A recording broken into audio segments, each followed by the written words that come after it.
Okay, so we are going over the C3 housing assembly, which is this component right here.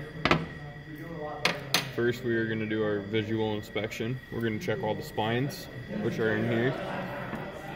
And then we're going to measure the friction plates, which are right here.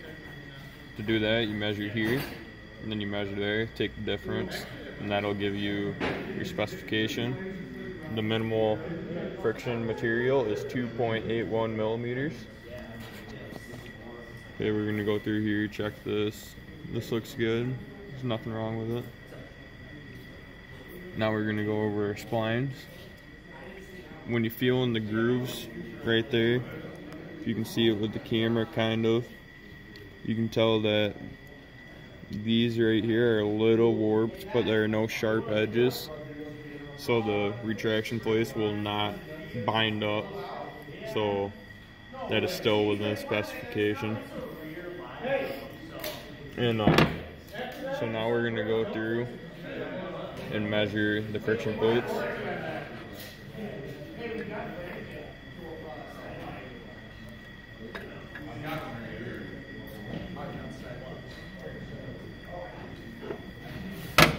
Okay, so it is at 5 millimeters. And we're going to measure this material here.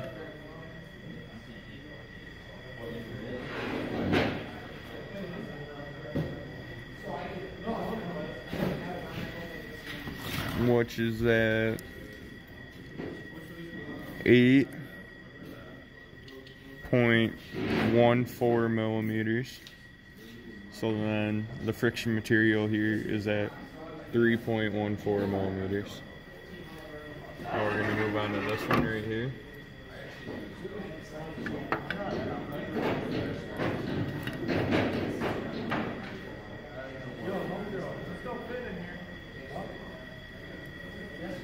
Which is at 5 millimeters.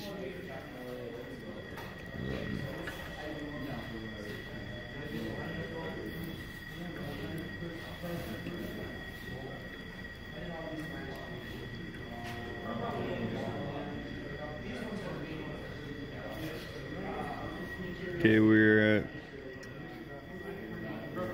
8.202 millimeters.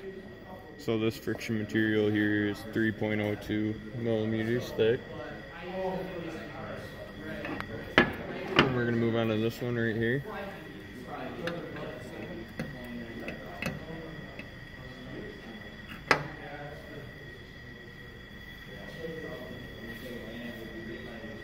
We're at 5 millimeters there.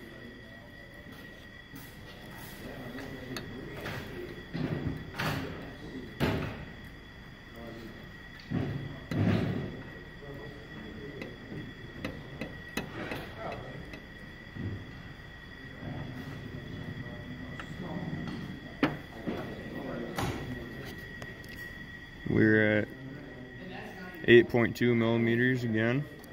So this friction material is also 3.02 millimeters thick. So with that, the friction material passes. The splines also pass, and there is no discolorization on the splines or also on the back of the C3 housing assembly.